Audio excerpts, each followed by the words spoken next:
Bless me, Father, for I have sinned. Tell me, child, what have you done? Sometimes, when my mom's not looking, I like to take all my clothes off and go into the potato closet and roll around and pretend I'm a potato. Okay, weird, but not a sin. Well, Father, there's also, after it rains, I like to go outside and I like to collect mud and I stick inside my pooch purse for later. Weird, but not a sin. Um, well, Father, sometimes I also like to use my toothbrush to clean the inside of my asshole before I brush my teeth.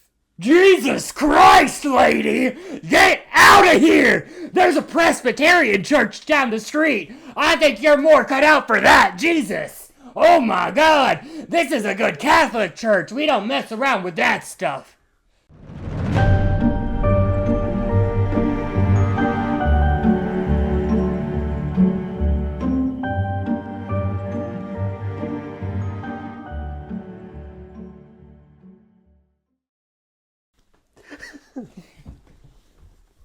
And welcome back to another episode of Crips and Corks. I gotta collect myself and redo that. That was really good. And welcome back to another episode of Crips and Corks. I'm your host DJ, and I put the ass in fantastic, along with my co-host. Paul, that final jelly donut that gave Nick Jonas diabetes. As usual. That was you. Yep, that was me. You're welcome, Disney Channel. Shame on you. Shame. Hey, he still got hot afterwards, so maybe it was a blessing. Wasn't he always hot? No, honestly. He was cute, and then I was never attracted to them. Like, even, as, a teenager watching them on the Disney Channel or whatever, never really my thing. I was more of a Ross Lynch person. yes. And then they did get better with age. The Jonas Brothers definitely got better with age, especially Kevin. Because Kevin was always the troll, right? Yes. Yeah. I was going to say the one who looked like a toe, but yes. Yeah. But he did get better with age, and they all have amazing, hot, wonderful wives, and I'm super happy for them and not jealous at all. No. Now, speaking of jealousy, I do have a rant for us today. Yes. I would like to speak upon what's the word I want to use? The holier-than-thou mentality of iPhone users, and why they think they're so much better than Android users. Now, I do have an iPhone. Because we are. I disagree. I think it's kind of culty, and iPhones are a lot more expensive, and I was an Android user that switched to iPhone, and I'm currently an iPhone user, and I've had to spend a lot more money as an iPhone user than an Android user, and it's kind of classist, actually.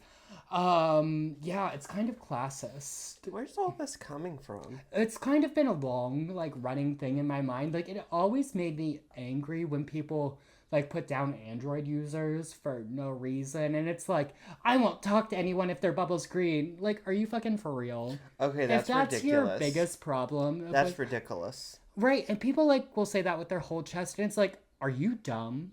Are you stupid? All the things that are going on in the world, and you're worried about someone having an Android, and you're gonna put them down for it and threaten to stop talking to them for that.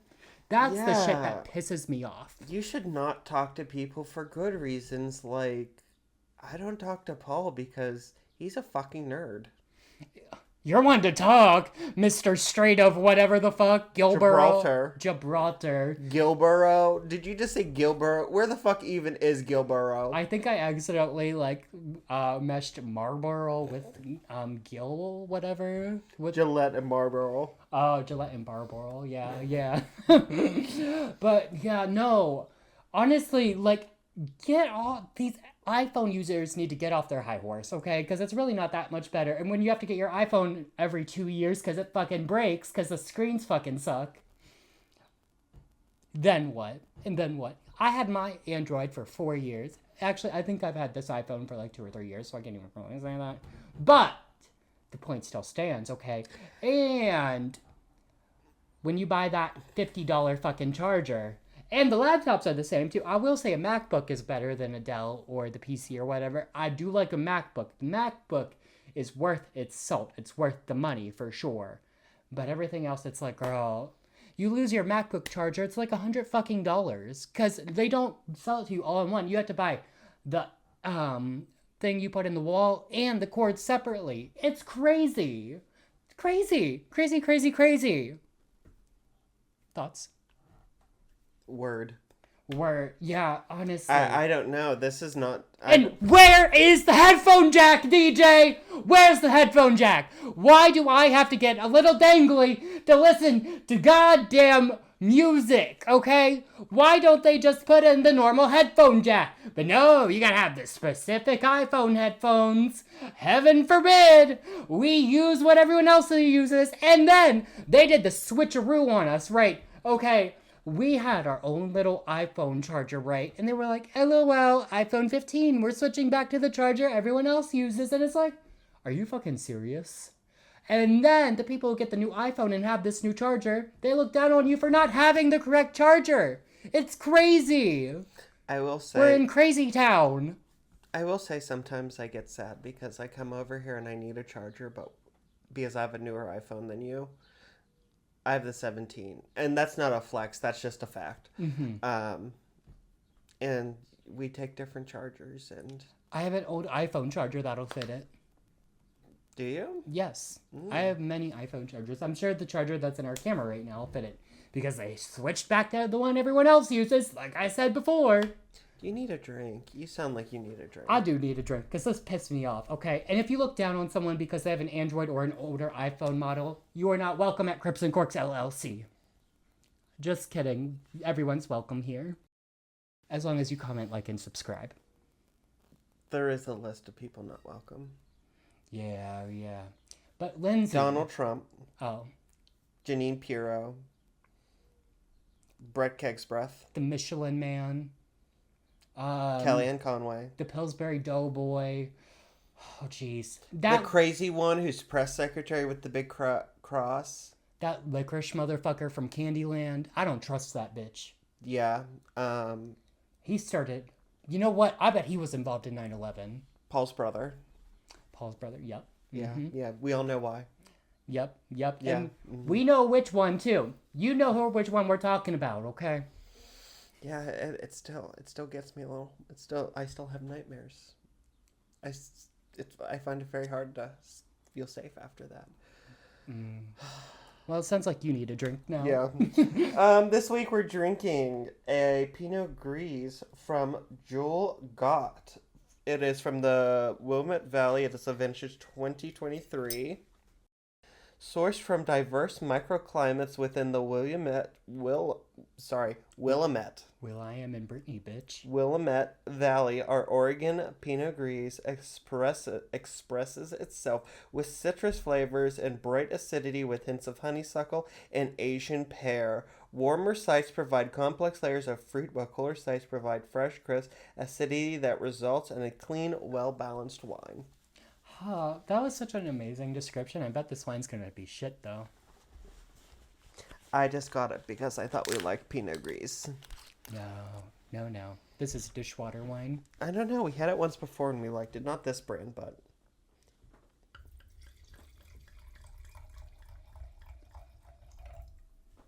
Oh!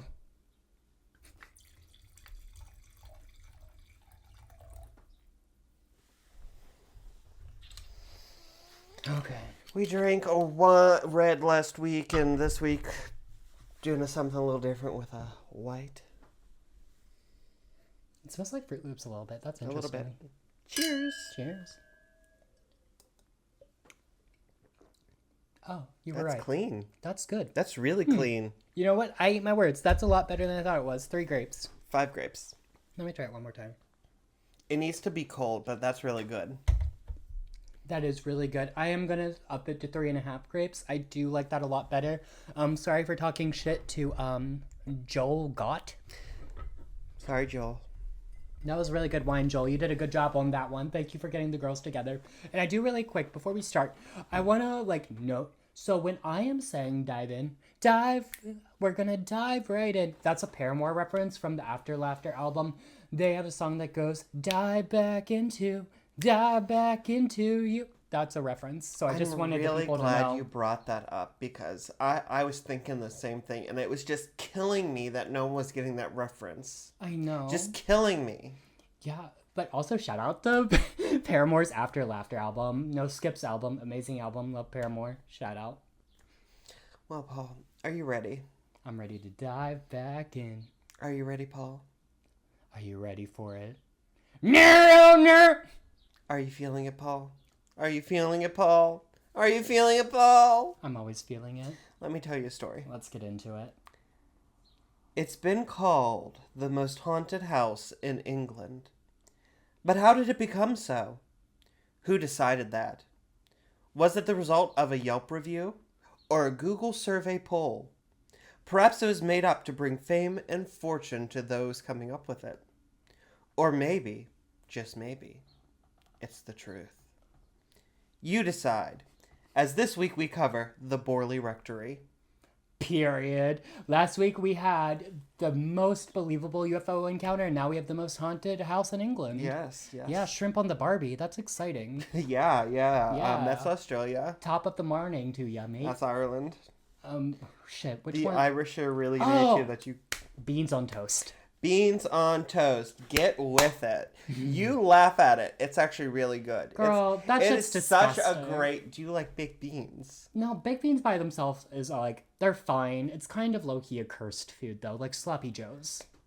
You're a cursed food. Thank you. Last night, you fed me DoorDashed, Taco Bell, and Uber Eats Papa John's. And now your your rings won't fit on your fingers this morning. I didn't wear rings last night, thank you very much, because I wanted to find a husband. Second of all, they're gonna fit because all I did all morning was clutch the porcelain throne. Oh, I know. You went in there this morning and I was like, oh god, I hope he's quick. Because it's that thing where like, you don't have to go to the bathroom until someone's in the bathroom and then you're like, oh fuck. Oh no. I had to go in there like 3 separate times. Yum. Clutching for my life. Yeah. Anyways, speaking of clutching, adjust myself. Fix the ladies. So, Borley Rectory was built in 1862 for the Reverend Henry Dawson Ellis Bull, rector of Borley Church. Rector, I barely know her. That's a good one. Thank you. So rector, so this is an Anglican church or a church in the denomination of the Church of England. So within that church, priests are called vicars. Vicar? Vicar. V-I-C-A-R. That sounds like a slur. I don't like that. It's a title. So a vicar who is in charge of a parish is called a rector. And since he's in charge of the church, he gets a house and it's called the rectory.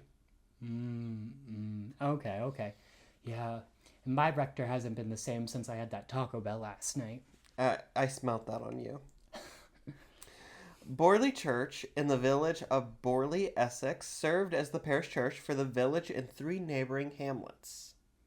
What are hamlets? They're smaller than a village. Interesting. So it's like a community of like 6 houses. Oh, okay, cool. That's fun. That's cute. It's like a nice little village town thing. Yeah. I like read somewhere that a hamlet is like between 6 and 20 homes. The homes. And then a village is 20 to 100, and then it becomes a town. The homestead. The homestead, yes. The small stone church of Borley Church dates back to the 11th century. Damn, I can't even count that high. That's crazy. I know. Oh my gosh, wow. Wait, what year is the 11th century? That's the 1000s. 1000s. Okay, period. Yeah, so like... See that? I did read a little bit about it, and at one time it was the home parish of King William the Conqueror's half-sister. Ooh, crazy. Love her. Real I legend there. never heard of her, but it's whoever. I haven't heard of half sister. Like, who gives a fuck? Basically, 1,000 years ago, this place was important. Period. Okay. Kind of sounds like a lot of European countries. Yeah. So the rectory itself was not that old. It was built on the site of an earlier rectory which burnt to the ground in 1841. The land included 11 acres, various farmhouses and outbuildings, because like they had a farm for their own food. Oh, that's fine. In the ruins of Borley Manor, the former home of the aristocratic Waldegrave family. It's commonly believed that the land was also the site of a 12th century Benedictine monastery with a dark past. Ooh, let's get into it. I'm glad you said that. It is said that one of the monks fell in love with a nun from the neighboring convent, and the two would meet clandestinely between the properties. That's not very devious. That's not very dark. Well, one day, the pair was discovered and brutally punished for breaking their vows of chastity. The monk was beheaded and excommunicated. Wait, which head? Girl! Wait, you said he was beheaded and then excommunicated? Yeah. Bitch, he's already dead. He can't fucking talk. What do you mean? Maybe it was the other way around. Bitch, if he's excommunicated and they're not talking to him, how would they even behead him? Excommunicated means you're kicked out of the church. Exactly. Oh, okay. Which is basically saying you can't get into heaven. That makes more sense. Okay. Never mind. Okay. Meanwhile, the nun was chained to a wall in the nunnery and then bricked up alive and left to suffocate. Oh. Okay. I think I'd rather be bricked up than beheaded. One thing about Paul is he's always bricked up. I stay bricked up. Tell your friends. The rectory was built in the then fashionable Gothic style, with the main front featuring distinct peaked gables, and within a short time, Reverend Bull would add another wing to house his growing family of 11 children. Damn. But that was probably pretty normal back then. They didn't really have birth control and things. So that's what it looked like. Oh, it's actually kind of a pretty house. I would live there. That's pretty. Yeah. It's very much a Victorian Gothic villa.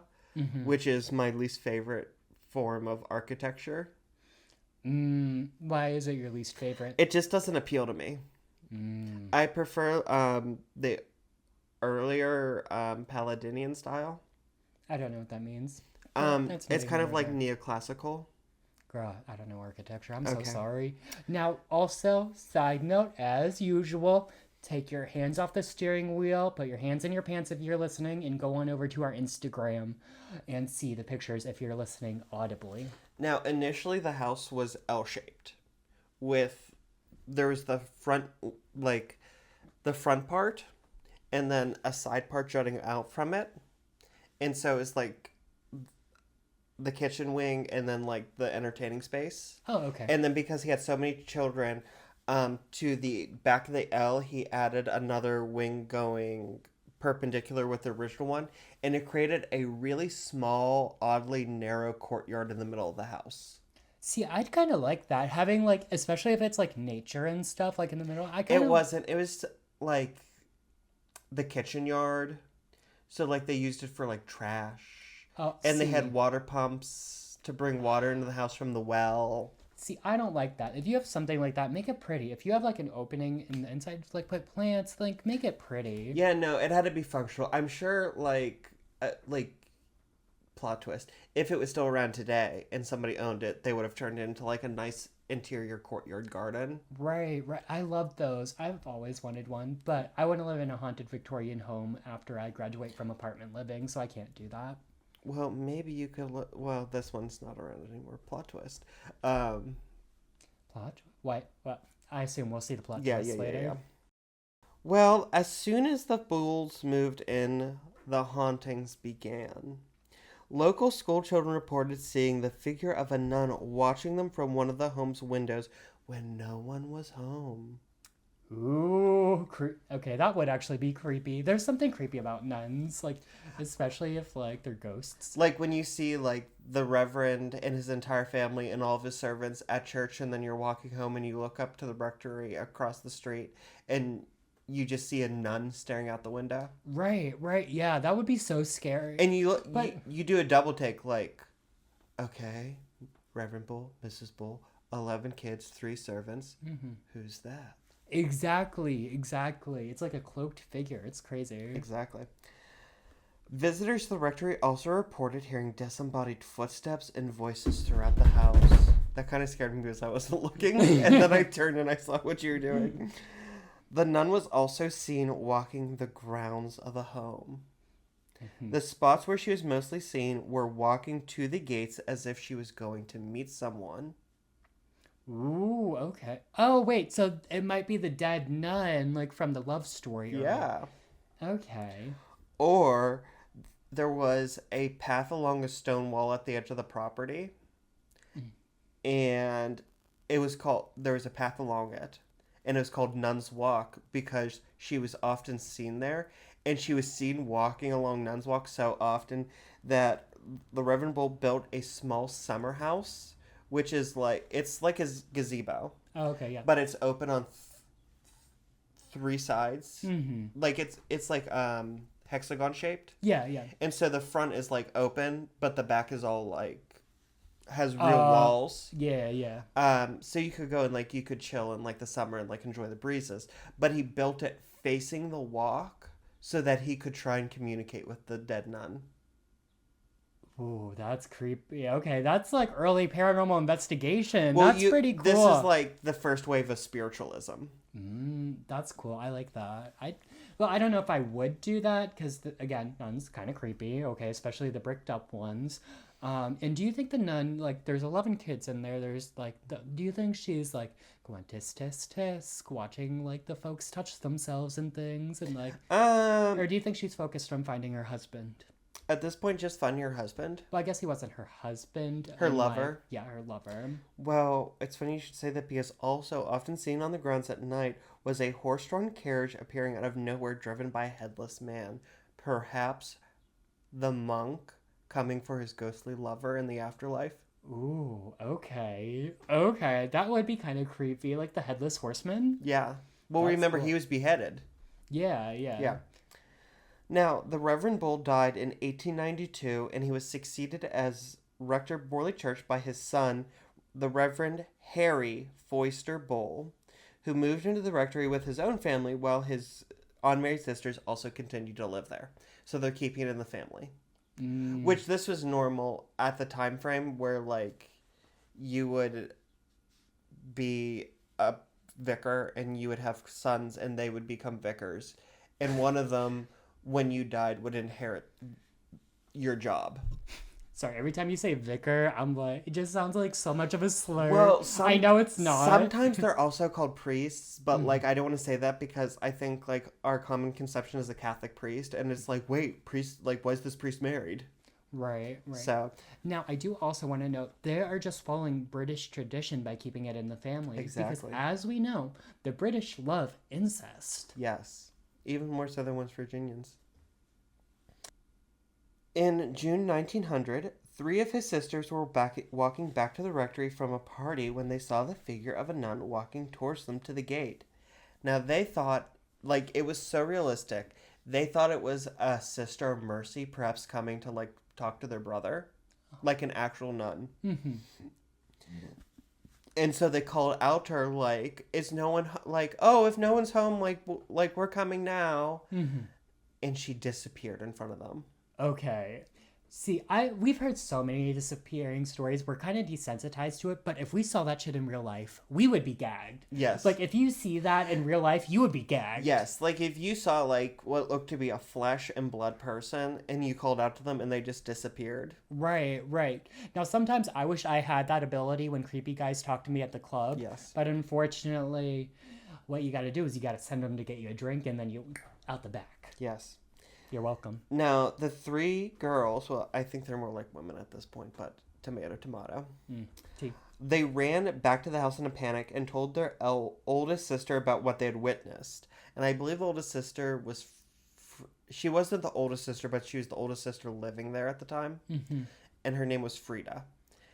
And Frida looked out the window and she could see the nun still walking to the gate. And she thought, like, okay, perhaps, like, it's getting dark. Maybe my sisters had something to drink. So she goes running to the house and she's calling out to the nun, like, hey, like, sorry about my sisters.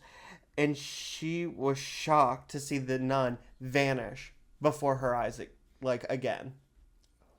That would be cool. That would be not cool. It would be scary, but that would be crazy. And this poor ghost nun is just like, oh, I'm just trying to go to the gate to meet my boyfriend. Please don't talk to Hey, me. leave me alone. I canceled all my plans just in case he called. Meet him behind the mall. I slipped out of Vespers for this. Vespers. Evening prayer. Oh, okay.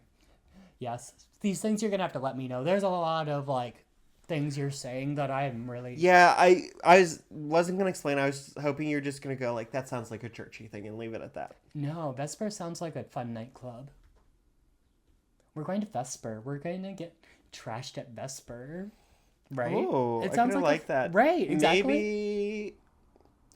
Okay, one of my dreams is I want to buy a deconsecrated church, and I want to turn it into a gay nightclub, and I want to call it Blasphemy.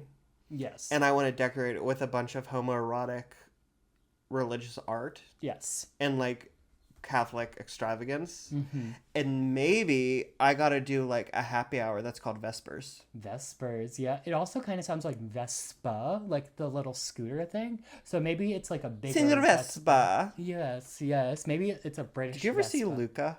Luca? No, I The didn't. Disney movie? You got to. Isn't it queer-coded or no? It's very queer coded. T.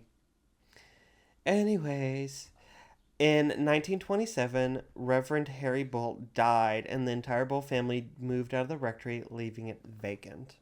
The next year, however, the parish hired a new rector, the Reverend Guy Eric Smith, and his wife moved into the home.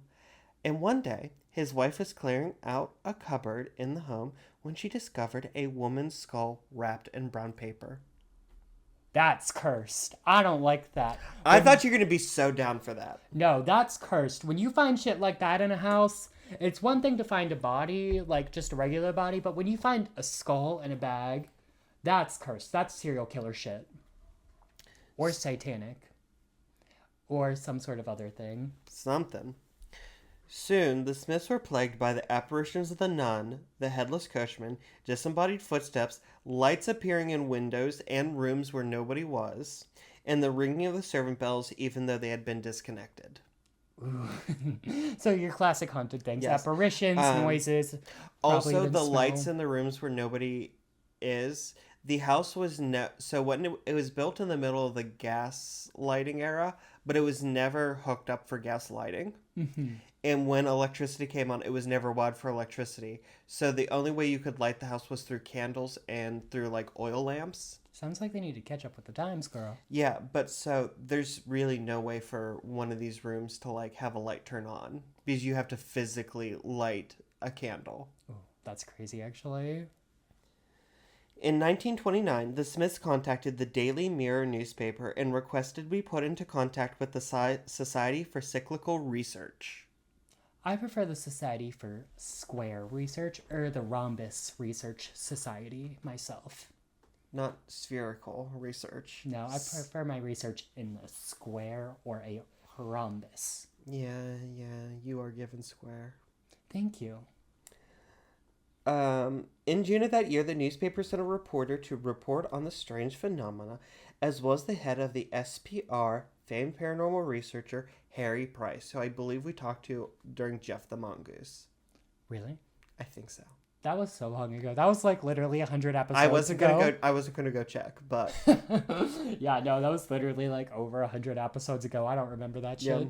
yeah. But yeah, very famous British researcher. He started the SPR, and he like kind of started the paranormal investigation as we know it, taking a scientific approach.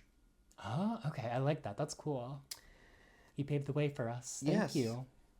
As soon as Price entered the home, a whole new batch of phenomena started, such as rocks appearing out of thin air and being thrown, a vase being thrown across a room, and messages being tapped in Morse code from the frame of a mirror. See, that shit's crazy. That's very high level haunting shit. Like to make shit just appear. That's not just regular ghost shits. That is high level haunting shit. You have to have such a powerful spirit to do any of those things. That's actually really crazy. Now, after this, the Smiths became fed up with the paranormal activity and with now the media attention surrounding the rectory. And so they moved out and left Borley altogether. Mm. And it took over a year for the parish to replace them with Reverend Lionel Foister, a first cousin of the Bowles, his wife Marianne, and their daughter Adelaide. I'm gonna backtrack a minute. Did we ever find out what they did with the skull they found, or did No. they just kept it? We don't know. They got rid of it. They got rid of it. They got rid of it. Period. Would you keep it? I mean, do have a skull on our set. Maybe we should get a real human skull. That would be kind of fun. Okay. Maybe they'll hunt me. Maybe we'll be girls. Maybe we'll be friends. I think we need to get a skeleton. Or a haunted doll. You can get those off eBay. I've wanted for a long time. I want to get like one of those like doctor's office skeletons that like hang on the rack. Mm-hmm. I want that for the set. We know you'll have a good rack. Yeah, we do. Now, the Foisters soon were plagued by all the phenomena mentioned above. So, like the apparition of the nun, the headless coachman, the lights in windows and rooms, and blah, blah, blah, blah, blah, as well as new and frightening phenomena, including the continued throwing of rocks and now glass bottles. That's not good. Okay, when they start throwing glass shit. Windows shattering, like not the spirits are throwing rocks through the windows. They're just shattering. Okay, that's the shit that pisses me off, though, because they ain't be paying bills in that house to be breaking windows. Well, to be fair, neither are the Foisters. The church is paying for it. Well, either way, that's the shit that pisses me off about ghosts. Do not fuck with my electricity bill. Don't make me pay for shit you can haunt. But the moment you start costing me money, that's when it's game on, bitch. Adelaide being locked in a room without a key. Adelaide being attacked by, quote, something horrible, unquote. At one point, they were, like, sitting in the drawing room, and they heard all the doors in the house slam at once, and all of the keys fell onto the floors at once. You know, the old skeleton keys? Mm-hmm. That were meant to stay in the door until you moved it out. Mm-hmm. So, like, the door slammed, and then the keys were ripped out and dropped on the floor. All at the same time throughout the house. And this house had 32 rooms. That's actually really crazy. Yeah. It's like this spirit just keeps getting more and more energy. It's honestly pretty insane. Oh, wait. Fires breaking out out of nowhere. See, it makes me wonder, like, why? Is he trying to get people out of the... Or she, the spirits, could just be a she, or multiple spirits. Are they, like, trying to get these people out of the house? Or, like, what are they trying to accomplish with all this? Like, trying to get their attention? Because they've got it, like... Well, also, it's so interesting. Multiple messages appeared on the walls appealing to Marianne for help. For her to go to church and to light candles for someone. Or just illegible panic scribbles. So, like, it's like a soul that maybe hasn't, like, crossed on and it's asking for help. Yeah, let me see if I can... Please help get. Yeah, Marianne, please help get. What kind of help? Like, you said church help? Well, some of it was, so it was like, Marianne, please help get. Some of it was, Marianne, go light candles mass. See, that's almost a little too perfect for me. See, now I'm starting to get a little skeptical. That writing is almost a little too perfect, but we'll see how this continues. Well, hang on, let me see if I can find...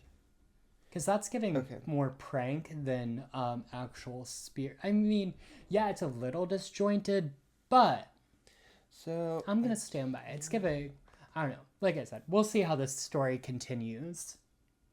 So what they would do is the writing would appear and then somebody would write underneath it and wait for an answer to come. So this is the spirit's writing, and then somebody would write in block letters underneath, like one of the researchers, or Marianne would write, I cannot understand, tell me more. And then Marianne, and then it's...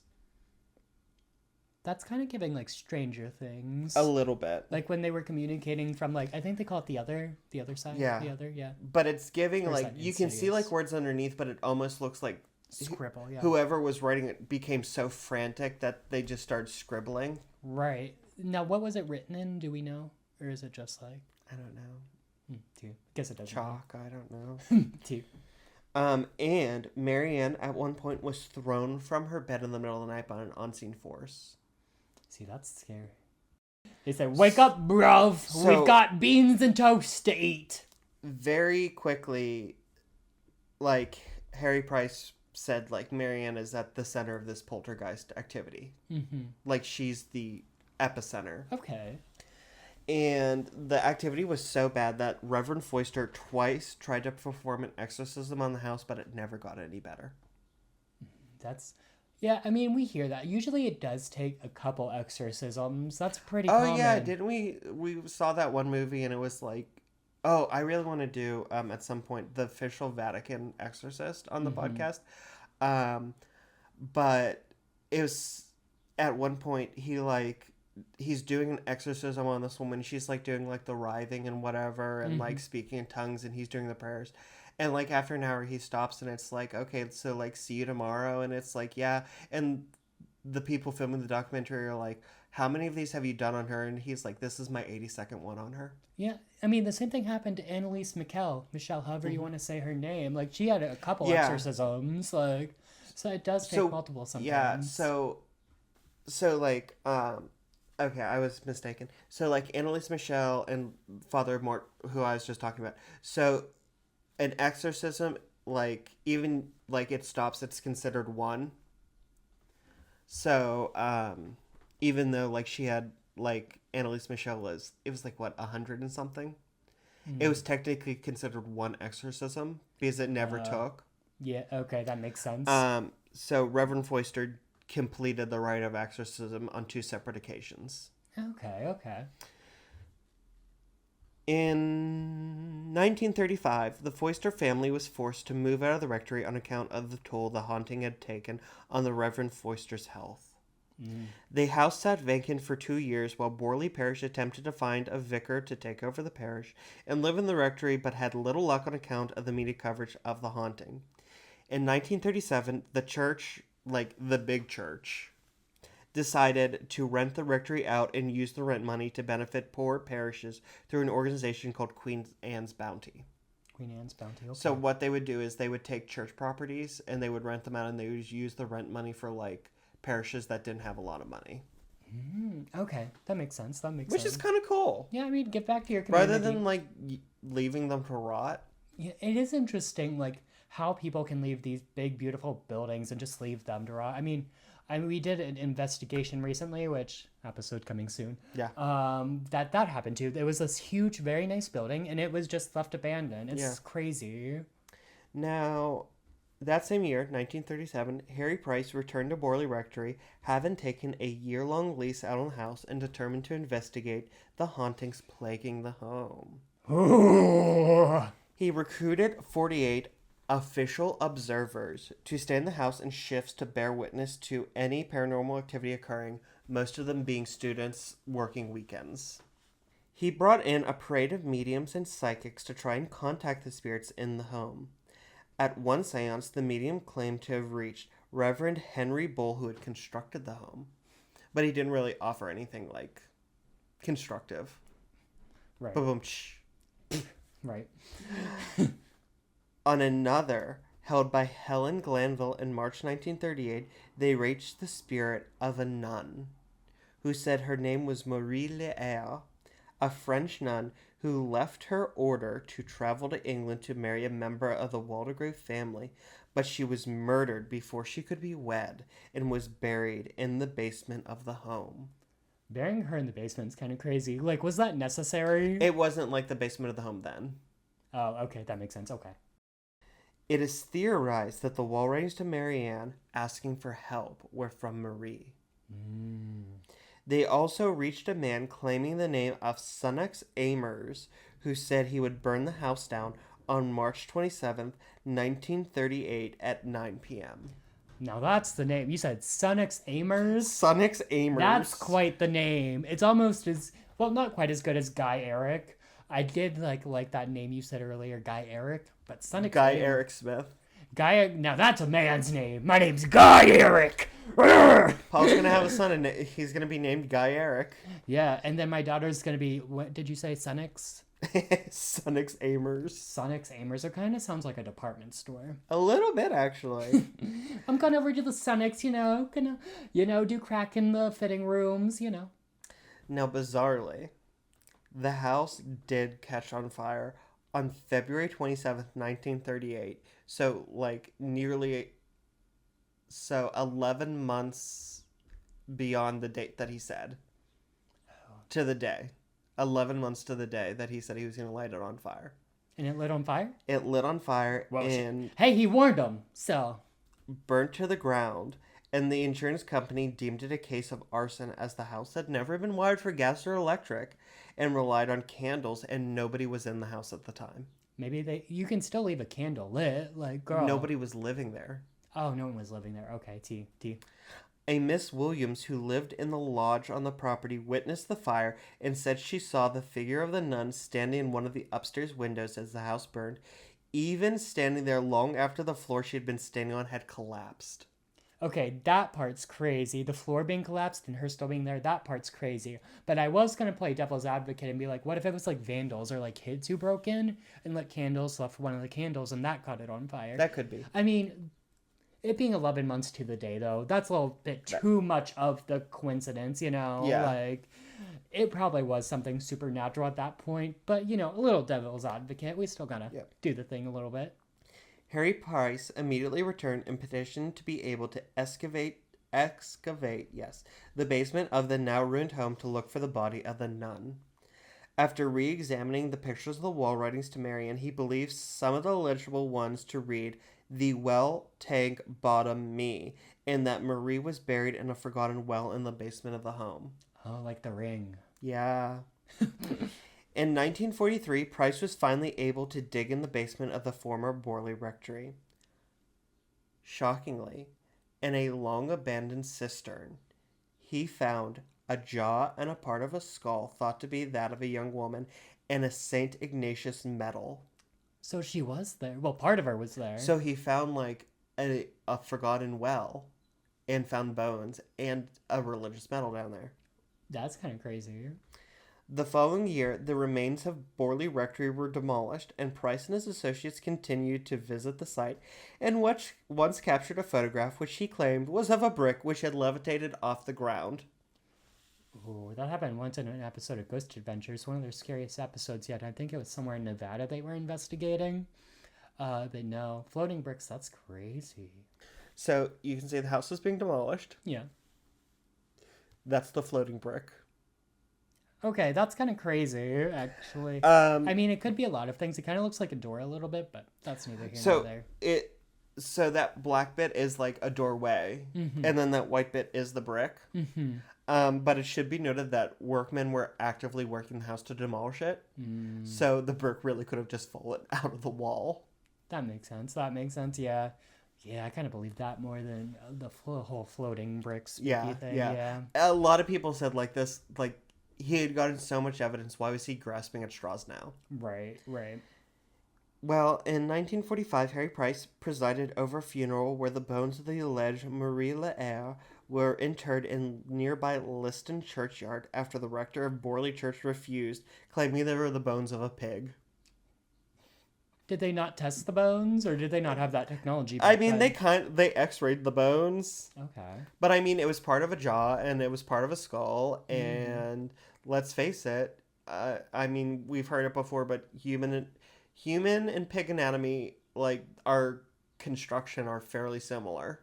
Yeah. Okay. Yeah, that makes sense. But yeah, like, but also, could you imagine if that was a poor murderer going? It's like, that's just a pig.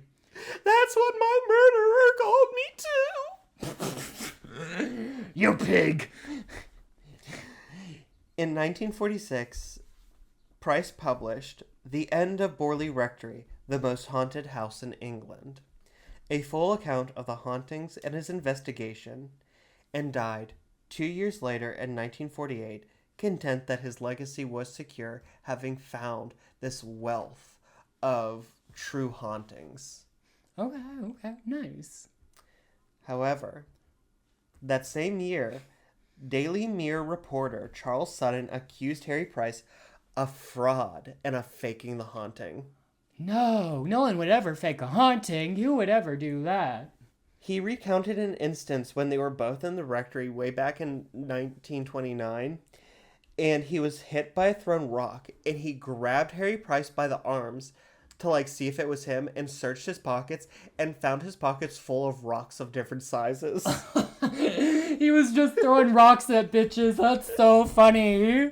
That's low-key hilarious. He's just in this house throwing rocks at bitches. Could you imagine the poor Smiths? It's like, oh my god, they never threw rocks before. Why are they doing it now? I saw that guy do it. That bald guy. This is fun to watch. Oh my gosh. Later that year, SPR members Eric Dingwell, Kathleen Goldney, and Trevor Hall launched a full investigation into Price's handling of the Borley investigation. Their findings were finally published in 1956 in a book titled The Haunting of Borley Rectory, or commonly called The Borley Report. The Borley Report, I like that. So the book is officially called, like, The Haunting of Borley Rectory, but it's basically the report of their findings, so... Mm-hmm.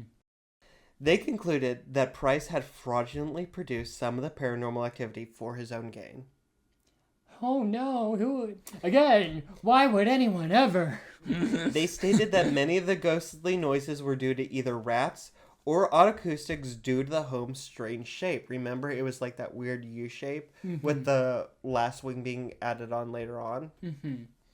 And also that really weird, small, narrow courtyard, which I'm sure caused weird echoes.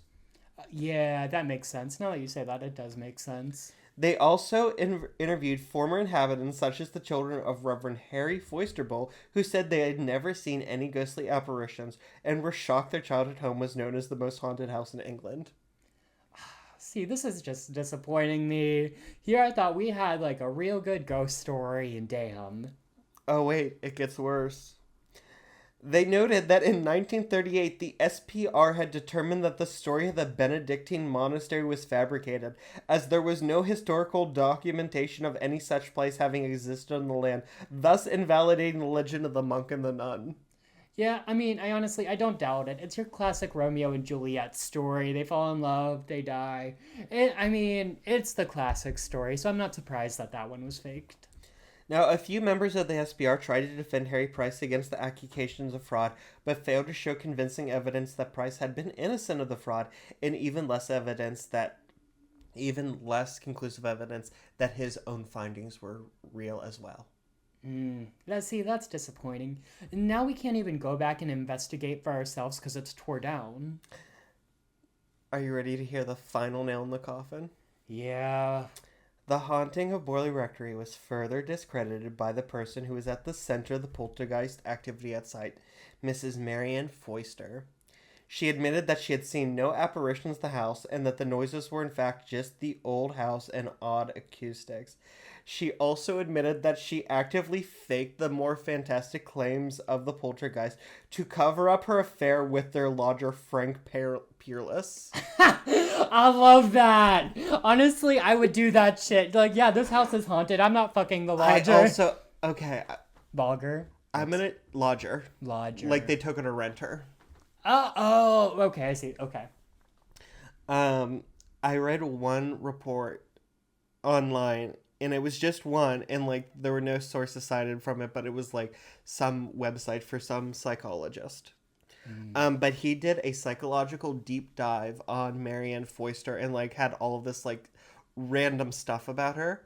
And apparently throughout the 1930s, she was still married to Lionel Foister, who is twice her age. And apparently, she bigamously married 3 other men while still married to the Reverend, and would bring the Reverend Foister around with her and claim him as her father. That's actually crazy. I don't, but it's one source. It's one source. Take it with a grain of salt. But also, we need to backtrack a bit because it is so fucking funny. Like, her family's like, what are all these ghostly moans? It almost sounds like the lodger. That's so... Frank Peerless threw her up against a wall, railing her. And her husband's like, dear heart, are you all right? And she's like, shh. I was thrown from my bed by a poltergeist. Oh, dear. Would you like some cocoa? No, thank you, darling. Just go to bed. If you hear moaning, it's probably a ghost. It's very that. It's very that. Girl, she's so real for that. Oh, that's crazy. Marianne, in 1945, following the death of her legal husband, Lionel Forster, would remarry to an American soldier named O'Neill and emigrate to America, becoming a naturalized citizen, and sever all ties with Old England, which she said in one letter had made her life hell from the media coverage. As we've seen many, many times before with so many hauntings. Yeah. And UFO stories, as we saw in our last episode. Now, today, Borley Church still stands proudly as it has for over 1,000 years. Well, next door is the land where the infamous rectory once stood. The haunting and Harry Price's role is still hotly debated nearly 80 years after his death, which, as Paul said, no ability for us to go back and investigate. I guess you could try and investigate the land and see what happens, because they did say the nun was... Yeah. Well, no, they discredited the nun story, so... Well, I mean, so it really could have been, like, a woman who was a nun who, like, left the order to come marry a member of this family who did own the land. And, like, a lot of things that... A lot of my sources, and I listened to Morbid, and there was Burials and Beyond. I don't remember that weird psychology website. And I listened to an episode of Morbid, and it's kind of like there might have been hauntings, like real legit hauntings, and that Marianne basically like turned it into this big fraud, and then Harry Price just continued it for his own game. Meanwhile, like, this ghost nun's just like, what the fuck are these people doing? Right. Man, it is a good story. It is a really good story. It's a fun story, especially you get to the end and it's like, yeah, she was just getting railed. Yeah, honestly, my main takeaway is if I'm ever having an affair, I'm using a haunting. I'm using ghosts as an excuse, okay?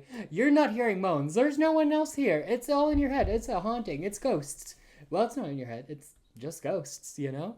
She was so crazy. You don't even have to lie because the only pussy you're getting is ghost pussy. Because your love life is dead. Oh my gosh.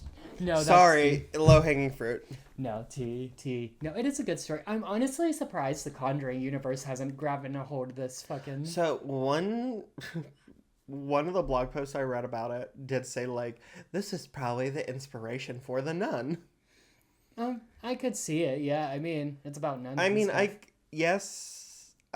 maybe, but also, I feel like The Nun just tied in really well with Ed and Lorraine Warren's latent Catholicism. Right. I mean, there's so much movie potential in this story in general. Yes. I mean, even just between the monk and the nun, like that whole love story, doesn't even have to be horror. It could just be a love story. They did make 2 movies about it. One's called The Haunting of Borley Manor, or Borley Rectory, and the other one's called, like, The Afterlife of Borley Rectory. I don't know. I didn't watch either of them. Right. No, it's a good story. It's interesting, you know. And one thing I will note, we're going to have to get you out of Western Europe, okay? All your stories have been coming from Western Europe. That's and we not got to true. get you... Joan of Arc, Western Europe. This story, Western Europe. We got to get you out of Western Europe. I've done Bran Castle in Eastern Europe. I have done South American stories with Eva Perón. That was a long time ago. I'm talking about recent. Fuck you. I do my own research. Same. But I'm going to challenge you to get out of Western Europe, out of Europe in general for a moment, and America. I'm going to challenge you to cover a country we haven't covered yet. Okay, I'll do that after my next episode because I already picked my topic. Period. So you heard it here first. If he doesn't do the episode after this one, if he doesn't do a country we haven't covered yet, he owes me $100. I never agreed to that. Yes, he did. I'll give you a mixed chicken. He owes me $100, Little Caesars pizza, and $20 in ones for Lucky's. Anything else, oh master? And you have to drive me anywhere I want for 2 months. No, fuck that. You heard it here first, folks. It's a deal. And what do I get if I do? If you do nothing. bragging rights. You get the joy of learning about more cultures in the world. And isn't I that know joy about enough? cultures. I know about... You didn't even know what a vicar was. You just discovered the Strait of Gibraltar That's yesterday. because I don't call people slurs. Please like, subscribe, and follow wherever you are listening. It's the best way to grow this crazy cult that we're forming. Please follow us on all of our social medias listed below. I think they're all at Crips and Corks. Paul, where can they find you? You can find me at my personal Instagram and TikTok at Paulember, Paulember. And as usual, it's not delivery, it's DiGiorno. And if you'd like to follow me, you can do so at The Real Deech Powers on Instagram and on TikTok. And until next time, folks, remember, keep your crips tight. And your quirks loose. Bye. Sometimes I like to pour fellatio on the bar stove in the shower. Is that a sin? Yes!